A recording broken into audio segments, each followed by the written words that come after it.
નમસ્કાર મિત્રો, ગુજરાત રાજ્ય સેવા વર્તણૂક નિયમ 1971માં આગળ આપણે જોઈએ સામાન્ય નિયમો જે છે એની અંદર પેટા ક્રમાંક 2માં પોતાની સરકારી ફરજો બજાવતી વેળા અથવા પોતાને સોંપેલી સત્તાનો અમલ કરતી વેળા કોઈ પણ સરકારી કર્મચારીએ પોતાના પૂરા નિર્ણય વિવેકાનુસાર હોય તેથી અન્યથા કાર્ય કરવું નહીં।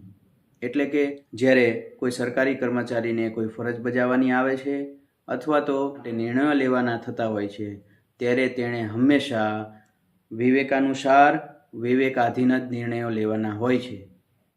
બીજી બાબત અહીંયા જણાવી છે, કોઈ સરકારી કર્મચારી પોતાના અધિકારીની સૂચના હેઠળ કાર્ય કરતો હોય ત્યારે તેણે શક્ય હોય ત્યાં સુધી આવી સૂચના લેખિત મેળવવી અને સૂચના લેખિત મેળવવાનું શક્ય ન હોય ત્યાં તેણે સૂચના અપાયા બાદ એ સૂચનાનું લેખિત સમર્થન શક્ય તેટલી ત્વરાએ મેળવી લેવું। તો અહીં બે બાબતનો ઉલ્લેખ છે।